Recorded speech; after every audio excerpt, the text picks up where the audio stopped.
أشرقت نفسي بنور من فؤادي حينما رددت يا رب العباد.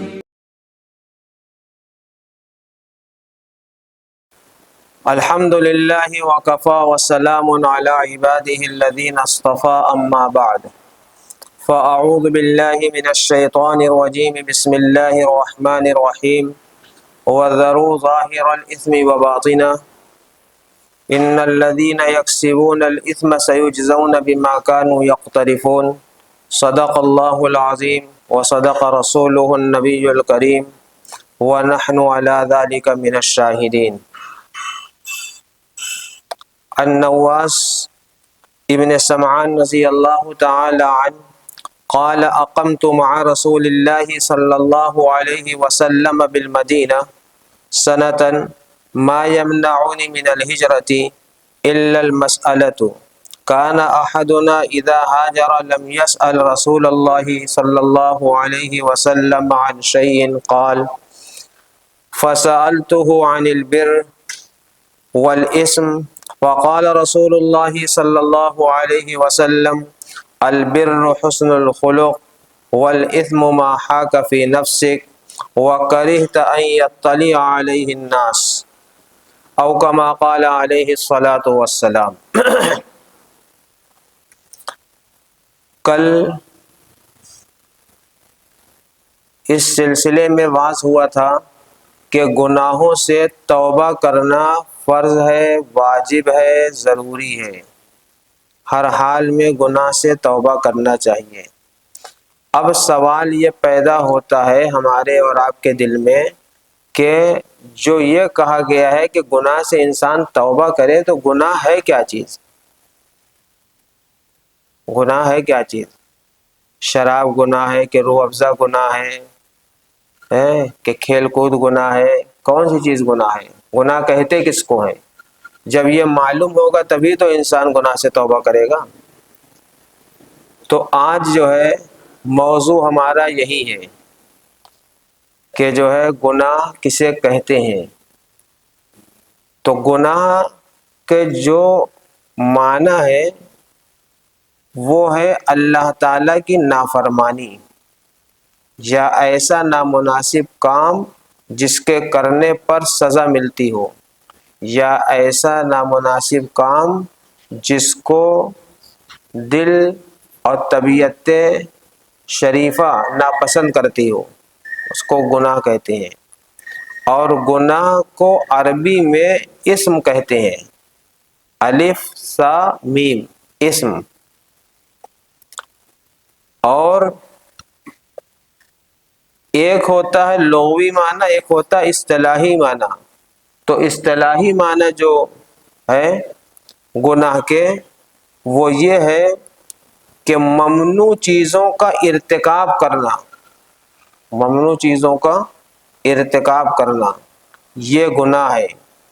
یعنی اللہ تعالیٰ نے جن چیزوں سے بندوں کو منع کیا ہے اس کو کرے، اور جن چیزوں کے کرنے کا حکم دیا ہے اس کو جو ہے نہ کرے. اسی کو عربی میں یوں کہا گیا ہے ترک المامورات وفعل المحظورات. یہ گناہ کی تعریف ہے عربی میں، کیا ہے؟ ترک المامورات وفعل المحظورات. ایک اور بھی تعریف ہے، وہ کیا ہے؟ وہ یہ ہے کہ او ترک ما اوجب اللہ ورسولہ. یہ بھی گناہ ہے کہ اللہ اور اس کے رسول نے جن چیزوں کو ہم پر واجب کیا ہے اس واجب کو چھوڑ دے، یہ بھی گناہ ہے. جیسے مثال کے طور پہ نماز ہے، وہ ہم پر فرض ہے، اب اگر ہم اس کو چھوڑ دیں تو یہ گناہ ہے. ایسے ہی روزہ ہم پر کیا ہے؟ فرض ہے، اب اگر ہم روزہ چھوڑ دیں تو یہ کیا ہے؟ گناہ ہے.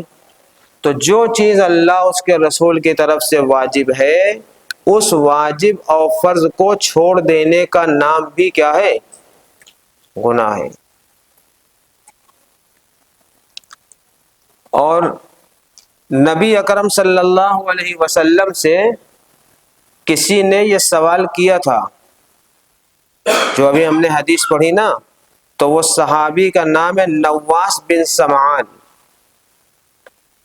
تو نواس بن سمعان نے سوال کیا رسول اللہ صلی اللہ علیہ وسلم سے کہ آپ یہ بتائیے کہ نیکی کیا ہے اور بدی کیا ہے، اچھائی کیا ہے، برائی کیا ہے، معصیت کیا ہے، طاعت کیا ہے، یہ سوال کیا۔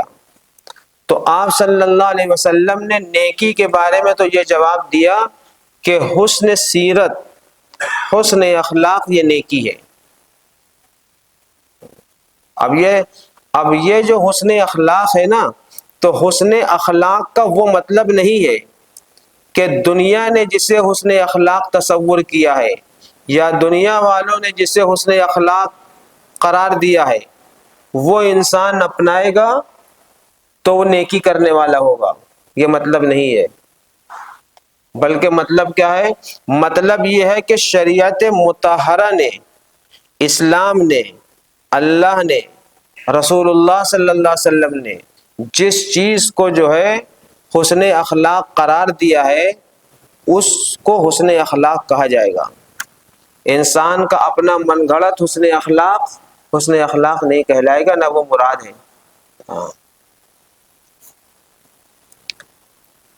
تو یہ حسن اخلاق جو شریعت نے سکھلایا ہے یہ سارے کا سارا کیا ہے؟ نیکی ہے۔ اور گناہ کی تعریف رسول اللہ صلی اللہ علیہ وسلم نے بھی کی ہے۔ گناہ کی تعریف کس نے کی ہے؟ رسول اللہ صلی اللہ علیہ وسلم نے بھی کی ہے۔ تو رسول اللہ صلی اللہ علیہ وسلم نے کیا کیا تعریف؟ صحابی نے جب سوال کیا تو آپ نے فرمایا الاسم ما حاک فی نفسک، کہ جو بھی عمل کرتے وقت اس عمل کے متعلق تمہارے دل کے اندر کھٹک اور اندیشہ پیدا ہو تو سمجھو کہ یہ گناہ ہے۔ یہ سمجھو کیا ہے؟ گناہ ہے۔ جیسے مان لیجئے کہ کسی نامحرم کو دیکھنے کے وقت طبیعت ناگوار ہوتی ہے، کسی کا سامان پڑا ہوا اٹھانے کے وقت طبیعت ناگوار ہوتی ہے، دل میں کھٹک پیدا ہوتی ہے کہ ہمیں نہیں اٹھانا چاہیے، کسی کا سامان بغیر اجازت لینے میں، کسی کا جیب سے سامان نکالنے میں جب دل کھٹکتا ہے تو سمجھیے کہ یہ کیا ہے؟ گناہ ہے۔ آپ لسی پیجئے تو کبھی بھی آپ کا دل نہیں کھٹکے گا، روح افزے کا شربت پیجئے کبھی بھی دل نہیں کھٹکے گا۔ آپ کو نقصان کرتا ہے شوگر کی وجہ سے یا ٹھنڈ کی وجہ سے، وہ الگ بات ہے، لیکن جب آپ شراب کی دکان کے پاس جاتے ہیں تبھی دل کھٹکنے لگتا ہے۔ حرام ہے، صریح طور پہ حرام ہے۔ تو جو بھی آپ کے جی میں کھٹک پیدا ہو جس عمل کے متعلق، سمجھ جائیے کہ وہ عمل کیا ہے؟ گناہ ہے۔ آپ جو ہے دکان پہ سامان بیچتے ہیں تو آپ پیسہ لیتے ہیں بے دھڑک، سامان دیا اس کو پیسہ لیا، کوئی کھٹک نہیں پیدا ہوتی ہے۔ لیکن جب آپ سرکاری ڈیوٹی پہ ہو یا پرائیویٹ کوئی ڈیوٹی پر ہو اور آپ کو تنخواہ سرکار دے رہی ہے یا پرائیویٹ کمپنی والا دے رہا ہے تنخواہ، تو پھر اس وقت جو ہے آپ ایکسٹرا پیسہ لے رہے ہیں کسی سے کام کے عوض میں، تو اس وقت آپ کا دل کھٹکتا ہے۔ آپ کا دل کیا ہوتا ہے؟ کھٹکتا ہے۔ آپ نہیں چاہتے کہ لیں۔ تو یہ جو دل کھٹک رہا ہے نا، اس لیے کھٹک رہا ہے کہ جو اب آپ لے رہے ہیں نا یہ کیا ہے؟ رشوت ہے، رشوت۔ اس وجہ سے جو ہے دل کیا ہو رہا ہے؟ کھٹک رہا ہے۔ لہذا یہ گناہ ہے۔ رشوت کیا ہے؟ گناہ ہے، اسے چھوڑ دینا چاہیے۔ تو نبی اکرم صلی اللہ علیہ وسلم نے بہت ہی عمدہ تعریف کی ہے۔ ہاں، وَالِاسْمُ مَا حَاكَ فِي نَفْسِكَ، اور اسی تعریف کو آپ نے اور تفصیل سے بیان کیا۔ اگلے جملے میں ارشاد فرماتے ہیں وَكَرِهْتَ أَن يَطَّلِعَ عَلَيْهِ النَّاسِ، وَكَرِهْتَ أَن يَطَّلِعَ عَلَيْهِ النَّاسِ۔ ہاں، فرما رہے ہیں کہ تم کو یہ بات ناپسند ہو کہ لوگ اس پر مطلع ہو جائیں گے. لوگ اس پر کیا ہو جائیں گے؟ مطلع ہو جائیں گے. یعنی انسان جو ہے کوئی کام اس طریقے سے چھپ کر کر رہا ہے کہ کوئی دیکھ نہ لے. تو اگر چھپ کر اس طرح سے کوئی کام کر رہا ہے کہ کوئی دیکھ نہ لے تو اس کا مطلب کہ وہ گناہ کر رہا ہے. اس کا مطلب کیا ہے؟ وہ گناہ کر رہا ہے. اور یہ الگ بات ہے کہ وہ چھوٹا گناہ ہے کہ بڑا گناہ ہے. بہرحال وہ گناہ کی لسٹ میں تو ہے. یہ بھی ایک بہت اہم بات ہے کہ تمہارا دل ناپسند کرتا ہے کہ ہمارے اس عمل کو کیا کرے؟ کوئی دیکھ لے. اس لیے جو ہے گناہ کی یہ سب تعریفیں ہیں. اسی تعریف کو اور آگے بڑھاتے ہوئے نبی اکرم صلی اللہ علیہ وسلم نے بڑی اچھی بات بیان فرمائی. آگے چل کر آپ نے فرمایا، ایک دوسری روایت ہے، حضرت وابصہ بن معبد ایک صحابی ہے، الاسدی ہے، ان سے روایت ہے کہ وہ نبی اکرم صلی اللہ علیہ وسلم کے پاس پہنچے. تو جب آپ کے پاس وہ پہنچے تو آپ صلی اللہ علیہ وسلم نے ان کو دیکھتے ہی یہ فرمایا کہ تم مجھ سے نیکی و بدی کے بارے میں پوچھنا چاہتے ہو. جی تسأل عن البر والاسم، یعنی تم اس مقصد سے آئے ہو کہ تم مجھ سے پوچھو کہ نیکی کیا ہے اور بدی کیا ہے. آپ کو کشف ہو گیا، آپ نے ان سے جو ہے یہ سوال کیا. تو انہوں نے فوراً کہا قلت نعم، ہاں یا رسول اللہ، میں اسی مقصد سے آیا ہوں، میں اسی سوال کو لے کر آیا ہوں. تو آپ صلی اللہ علیہ وسلم نے، حدیث کے الفاظ ہیں، ایک صحابی کہتے ہیں کہ آپ صلی اللہ علیہ وسلم نے ایسے انگلیاں بند کی، یعنی مٹھی بنائی، اور ایک مکہ ان کے سینے پہ مارا. فضرب بها صدرہ، ایسے مکہ مارا. اور پھر کہا سینے پہ مکہ مارنے کے بعد کہ استفتی نفسک استفتی قلبک، یعنی یہ تم اپنے دل سے پوچھو کہ نیکی کیا ہے اور برائی کیا ہے.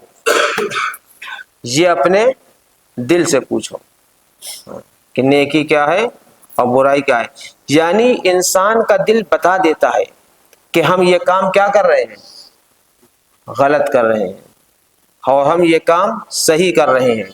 اور صحیح بات بتائیں آپ کو کہ گناہ کرنے سے پہلے بھی گھبراہٹ ہوتی ہے اور گناہ کرنے کے بعد بھی بے چینی رہتی ہے. سمجھے آپ؟ جس نے ٹکٹ نہیں لیا ہے پلیٹ فارم ہو اور چاہے ٹرین کا، تو لینے سے پہلے بھی وہ کئی بار سوچتا ہے کیا کریں کیا کریں، اور جب ٹرین میں بیٹھ جاتا ہے تب بھی بے چین رہتا ہے. سمجھے آپ؟ کوئی اتفاق سے دلہا ہی کیوں نہ پہنے ہو کالی کوٹ، لیکن اس کو نظر آتا ہے یہ ٹی ٹی صاحب ہے، اس کی بے چینی کی وجہ سے اس کو لگتا ہے. اور اترنے کے بعد بھی ڈرتا رہتا ہے کہ کہیں گیٹ پہ کوئی پکڑ نہ لے. تو خلاصہ یہ ہے کہ ایسے ہی جیسے میں نے ٹکٹ کی مثال دیا نا، ایسے ہی سب گناہوں کے متعلق ہے، سب گناہوں کے متعلق کہ انسان کا نفس بتاتا رہتا ہے کہ ہم یہ کام کیا کر رہے ہیں؟ غلط کر رہے ہیں. آپ صلی اللہ علیہ وسلم نے اس کے بعد فرمایا، بہت زبردست تعریف ہے، کروڑوں درود و سلام نازل ہو ہمارے نبی حضرت رسول اکرم صلی اللہ علیہ وسلم پر، کہ کتنی اچھی بات آپ نے بیان فرمائی. آپ نے فرمایا نیکی وہ ہے، کیا خوب آپ نے فرمایا کہ نیکی وہ ہے جس پر نفس بھی مطمئن ہو جائے اور دل بھی مطمئن ہو جائے، وہ نیکی ہے. ہر وہ عمل جس کے کرنے سے یا جس کے کرنے پر نفس اور دل مطمئن ہو جائے وہ نیکی ہے.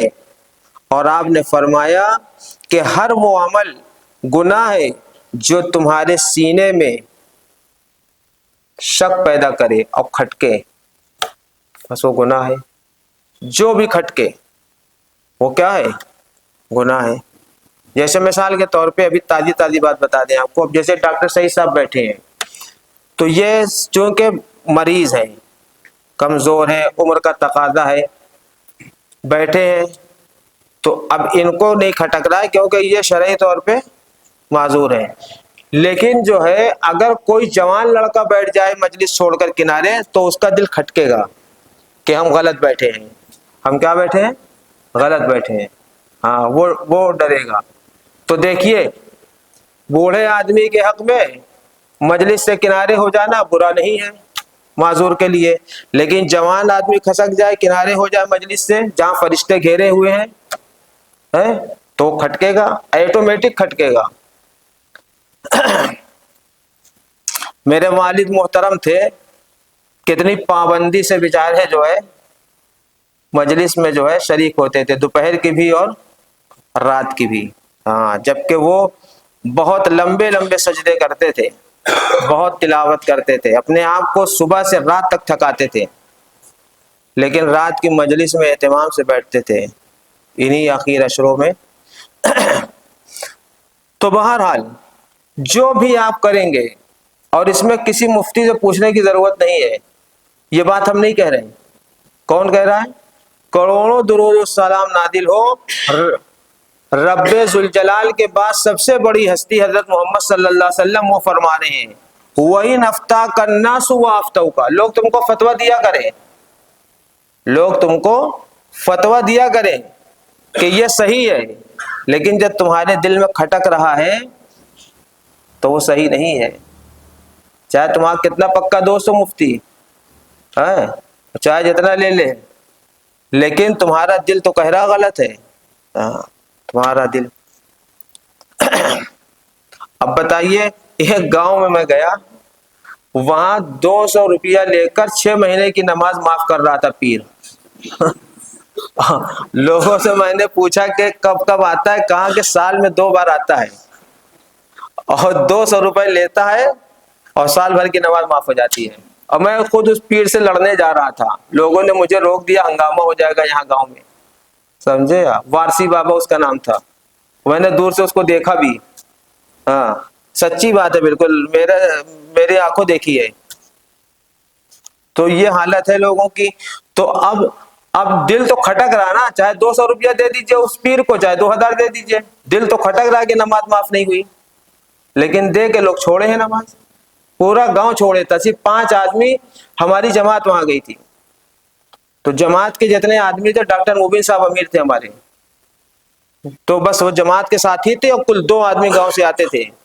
وہ بیچاروں کے پاس 200 روپیہ نہ رہا ہوگا. میں تو یہی سمجھتا ہوں. ہاں، اور یہ اللہ کا خوف ہوگا. تو بہرحال چاہے جتنا پیسہ دے دیجئے، دل جو ہے وہ مفتی ہے اصل.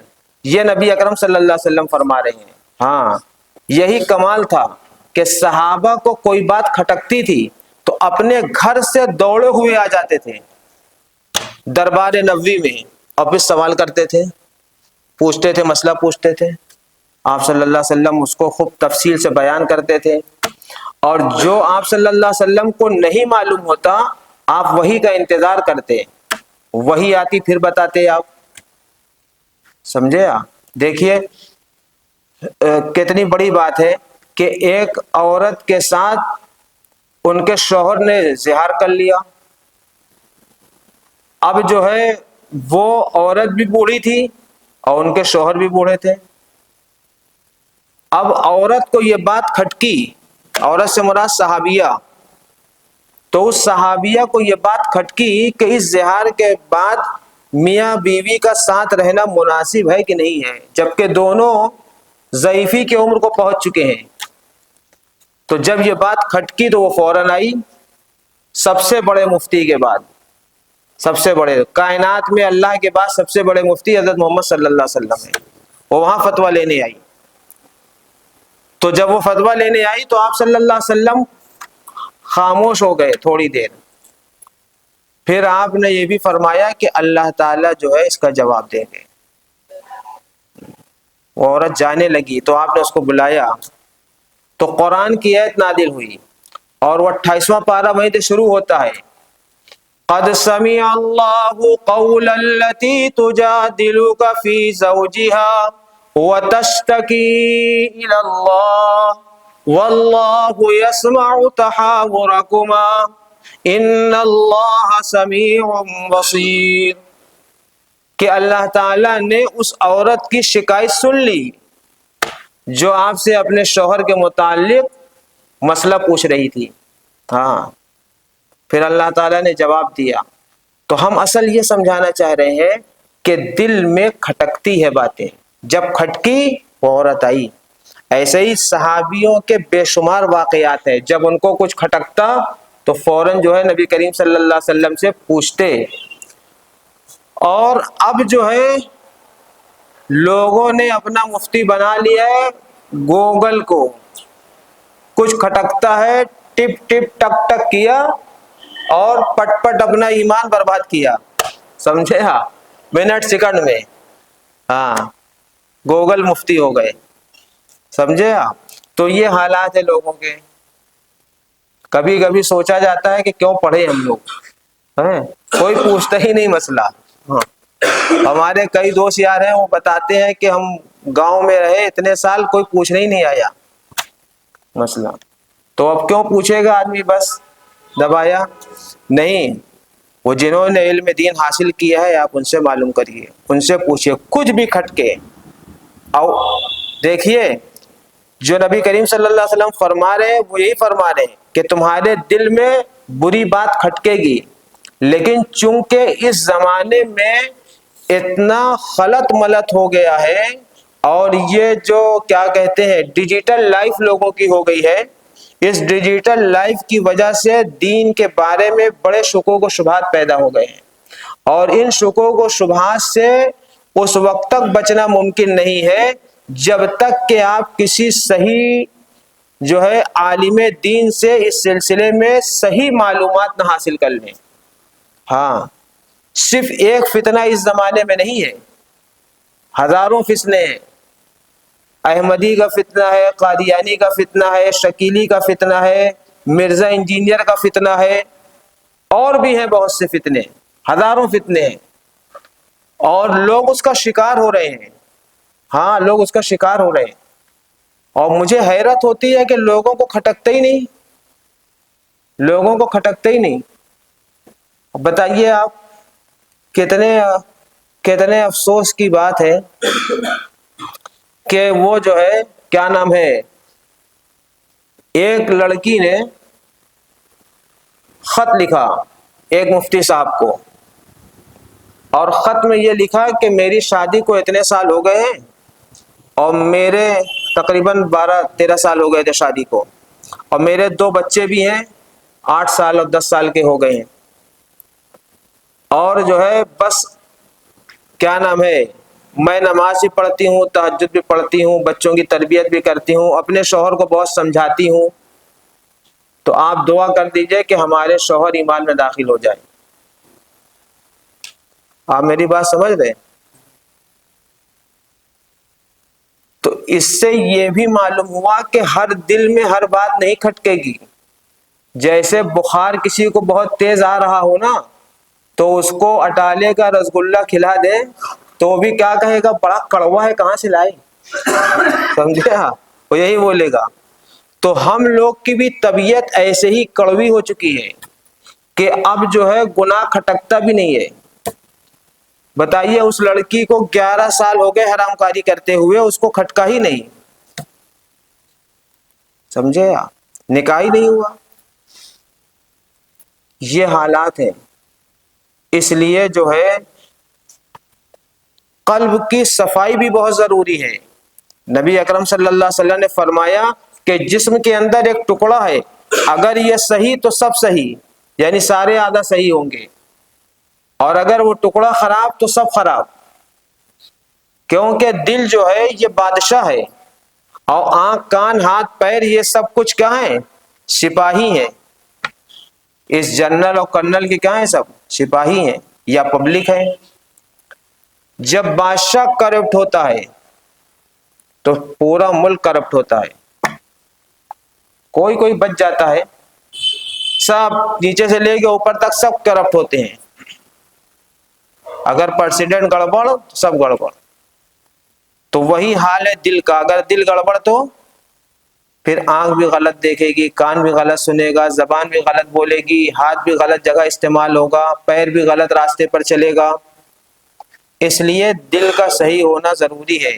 یہ جو نبی اکرم صلی اللہ علیہ وسلم فرما رہے ہیں نا، استفتی نفسک استفتی قلبک، تو یہ ان لوگوں کے لیے ہے کہ جن کے دل صحیح ہے وہ اپنے دل سے فتویٰ لیں، اور جن کے دل جو ہے گناہوں میں ڈوبے ہوئے ہیں، آلودہ ہیں،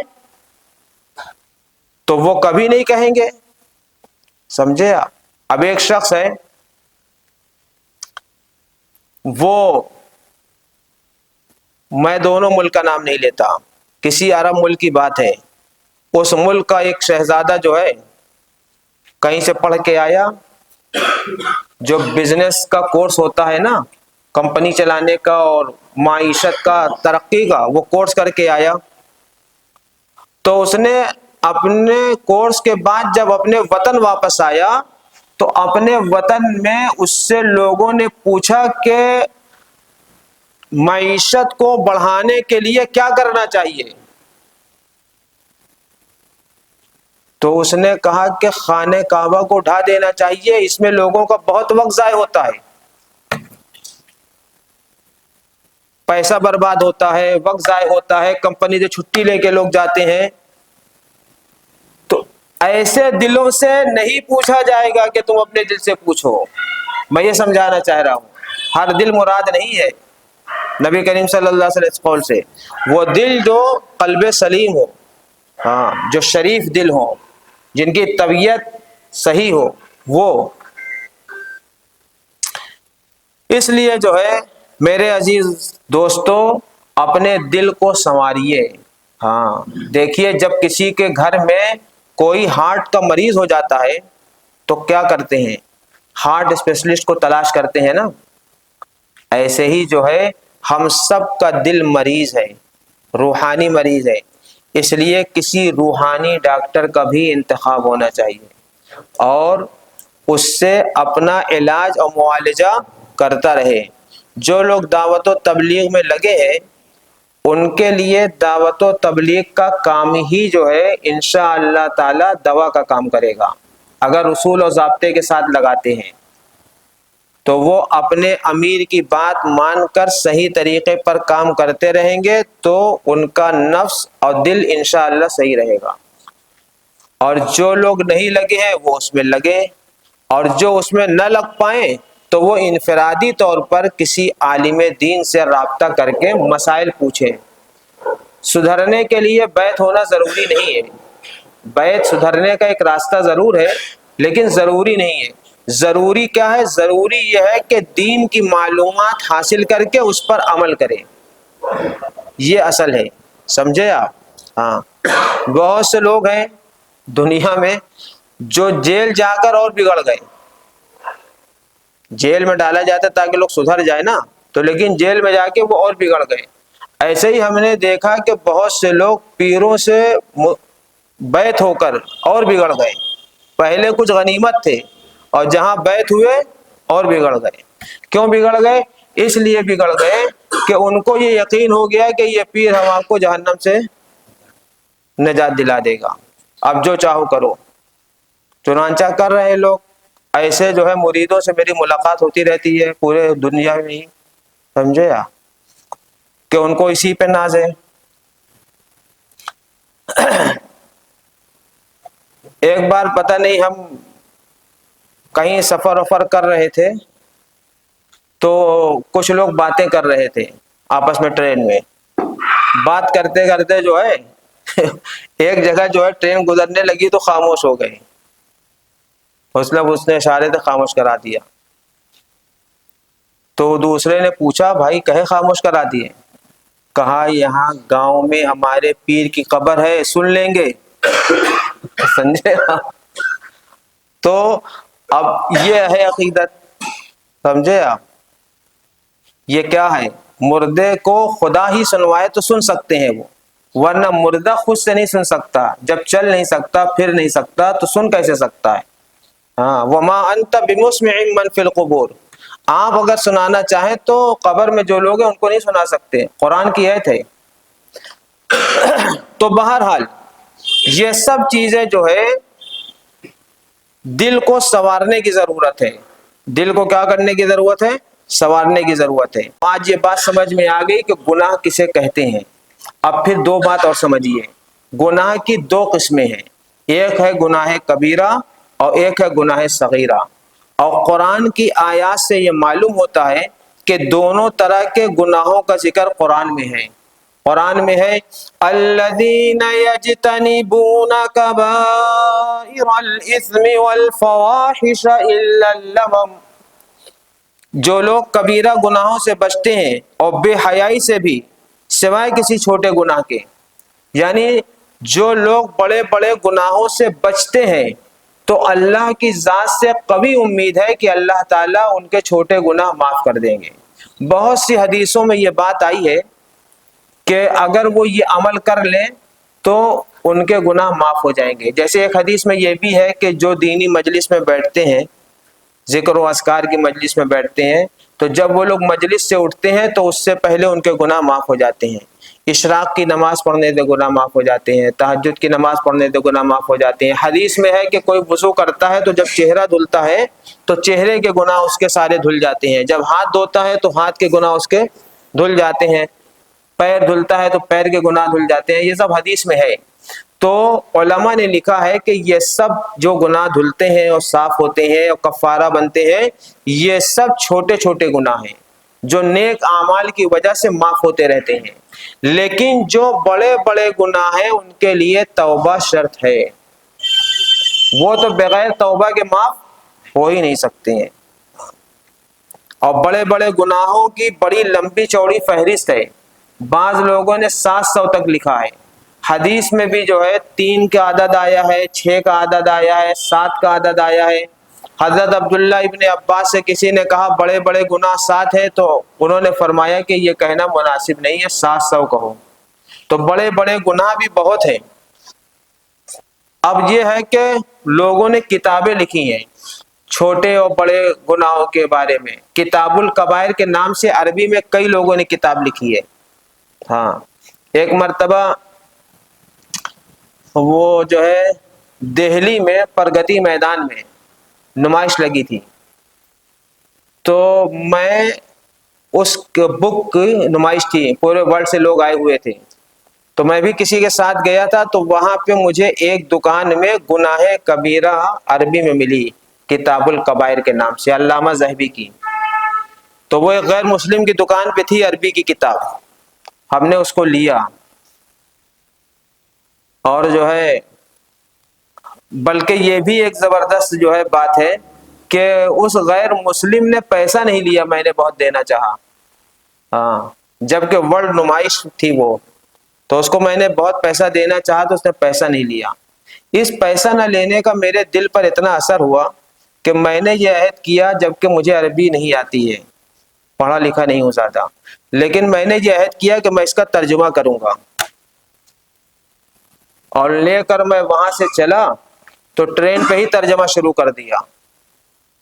اور الحمدللہ جو ہے اس کتاب کا پورا ترجمہ ہم نے لکھا. اس میں 70 بڑے بڑے گناہ تھے. اور پھر وہ جو ہے گناہ کی جو ترجمہ جو میں نے کیا تھا، اس کتاب کو میں نے جیل میں بھی بھجوایا. تو قیدیوں نے یہ فرمائش کی کہ اس کو ہندی میں چھپوا دیجئے، تو ابھی اس کا موقع نہیں آیا. تو وہ بہت تھی، اس میں چوری کے نقصانات تھے، ڈکیتی کے نقصانات تھے، جوئے کے نقصانات تھے، ساری چیزوں کے نقصانات تھے قرآن و حدیث کی روشنی میں. بڑی اچھی کتاب تھی وہ. تو میں یہ بتانا چاہ رہا ہوں کہ کسی نے گناہ جو شمار کرائے نا بڑے بڑے، کسی نے 70 بھی شمار کرایا ہے. ہاں، تو بہرحال یہ جو کمی ذاتی ہے، اس کا جواب یہ ہے کہ کسی نے تفصیل میں الگ الگ کر دیا ہے، اور کسی نے جو ہے موٹا موٹا اجمالی طور پہ بیان کر دیا، اسی سے کمی و زیادتی ہوئی ہے. بہرحال اتنا معلوم ہونا چاہیے ہمیں اور آپ کو کہ گناہ کبیرہ بھی ہے اور صغیرہ بھی ہے، چھوٹے گناہ بھی ہیں، بڑے گناہ بھی ہیں. تو بڑے گناہوں کا علم ہونا ہم لوگوں کو بہت ضروری ہے، کیونکہ اس کے لیے توبہ فرض ہے. تو جب ہمیں معلوم ہی نہیں ہوگا کہ کون سا گناہ بڑا ہے تو ہم کیسے توبہ کریں گے؟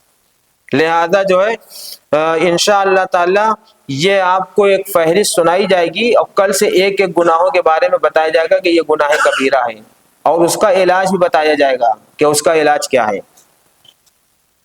تو جس طریقے سے گناہوں کی دو قسم ہے، گناہ صغیرہ اور کبیرہ، یعنی چھوٹے گناہ اور بڑے گناہ، ایسے ہی قرآن کی آیتوں سے یہ معلوم ہوتا ہے کہ گناہ کی دو قسم اور بھی ہے، گناہ کی دو قسم اور بھی ہے۔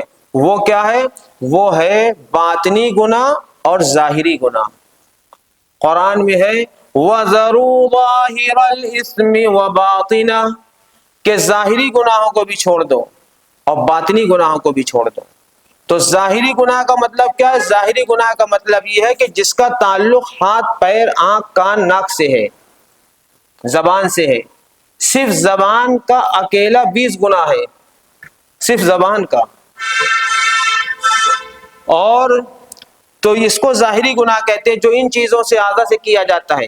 اور جو گناہ دل کرتا ہے، دل، اس کو کہتے ہیں باطنی گناہ، جیسے بری نیت، جیسے نفاق، جیسے تکبر۔ تکبر کہیں دکھتا نہیں جلدی، دل میں ہوتا ہے۔ انسان اپنے کو کیا سمجھتا ہے؟ بڑا سمجھتا ہے۔ تو یہ سب جو ہے باطنی گناہ ہیں۔